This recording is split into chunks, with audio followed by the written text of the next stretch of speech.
And now, it's time for another Dice Tower review with Tom Vasel. Hey folks, I'm Tom Vasel. Welcome back to 8 more negative game reviews. Now, this is a series that I do where I kind of go through a bunch of games that I didn't really enjoy that much, and at the same time didn't want to put a huge amount of effort into playing them more so that I could do a full review of them. We do a lot of negative reviews on the Dice Tower for sure, but sometimes I just want to kind of push the game along and get some other ones done. I don't have enough time to give every game in the world a review. So if you disagree with my negative reviews of these games, you can say Tom didn't play it enough and Tom didn't give the full treatment it deserves, and those both might be true. But at least this way I can give you some quick thoughts on the game, and maybe that will help you out a little bit. And of course, people who love the game can argue in the comments and tell you why you should get it. So hopefully this is a win-win for everyone involved. So here we go. First we have Embers of Memory, a Throne of Glass game. I don't know anything about Throne of Glass. I will probably read a book of it or so, because it does, the description here got me interested. But this is a two-player cooperative game that it's based on another game that's been played before, and I believe Z played it before. What this does is one person you're working together, but there's this weird communications, and I found the game to be so weird and so all over the place. Like, okay, you can do this, you can play this card at this point. The base game was okay as you play these cards out in the grid, but after that it just got so funky and weird, and they were trying to put the theme in when maybe the theme works, but I couldn't tell because I haven't read the book. And all I knew was it felt like the game was more work than anything else, and I just found myself not really enjoying it for that reason. Then we have GladiGala. You can actually see Roy and me, we played this one live on the channel.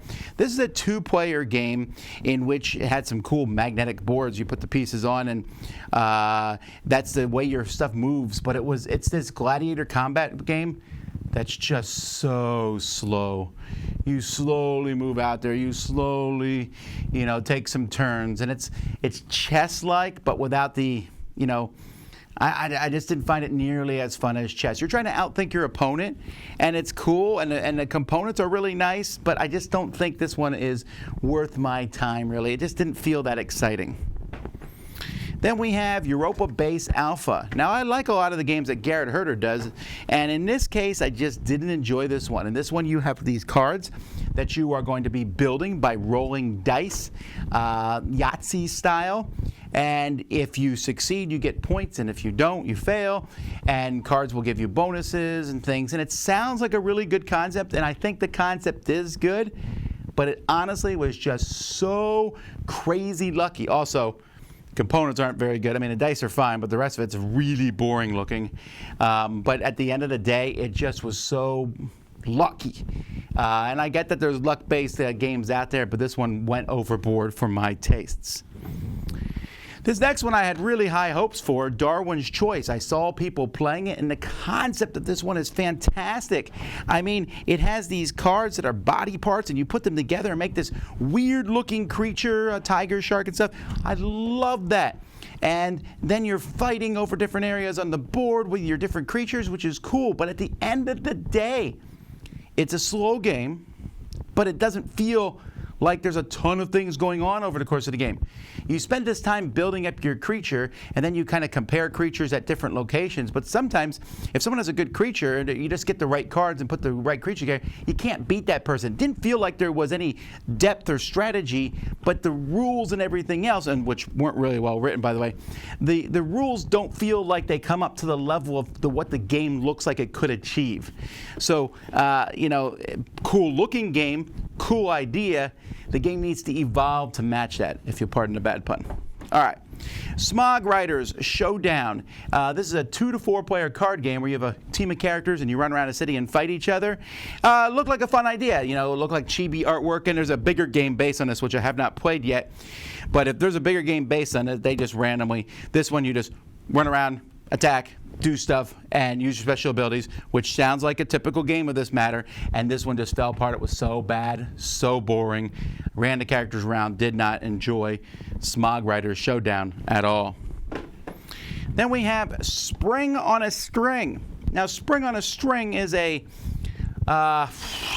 It's a game in which, well, I can actually show you this one. Essentially, this is the board. And these are a bunch of strings that you tie knots in, which, by the way, was a pain in the neck. But you tie knots in, and then you're going to be pushing these strings in and out of this flower thing, following a bunch of rules on cards.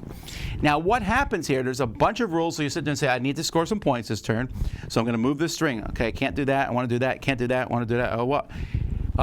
It's just a pain in the neck. You're looking at all these rules and finally going, I think this is the best thing. Rules in games can be good. Guidelines that you can follow, like you can't put, red touching yellow. But here, you can only do purple one way. The pink only scores every other turn. I just found it to be, again, more work than fun. That's spring on a string.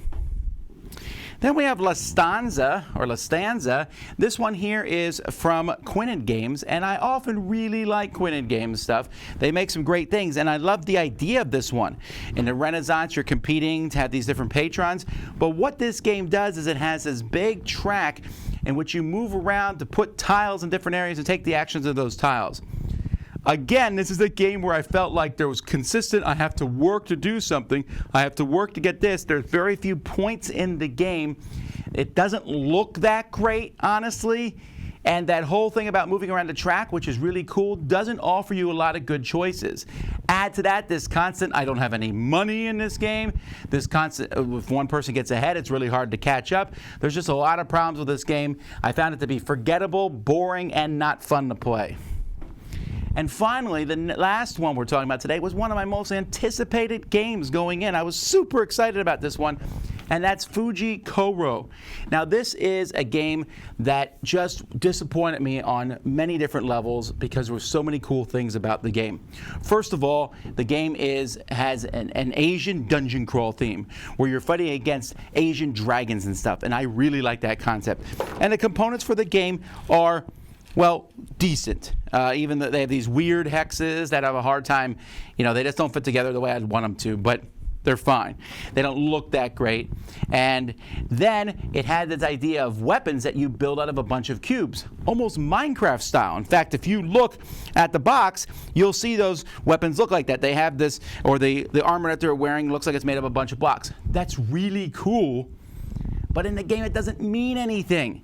It means something a little bit, like the different color blocks you use will do the different dice that you have, but the shape doesn't mean anything. There's some weird rules if parts of it get knocked off. It doesn't thematically work. It sounds like it should. It sounds like if you put two gray cubes in charge, so you can form these weapons, and the way you form them works. Now it just matters what cubes you throw in. It could just be a big conglomerate, and it doesn't matter. Then the game itself, just going around, again, there's a lot of luck involved. One person can do really well and kill a dragon. And then the end game of this, where you all have to get out of this. You're like in the middle of a volcano, and you got to run out and get out the middle. At the end, you're just running around looking for the exit. It felt like it was part of a lighter, sillier game, and that part didn't match at all. It's also way too long for what it is. I really, really wanted to like this one. It just did not work for me. So that's Fuji Koro, the last of 8 negative games that I'm talking about. Again, you can argue I didn't give these games a full shake, so I'm saying that straight up front.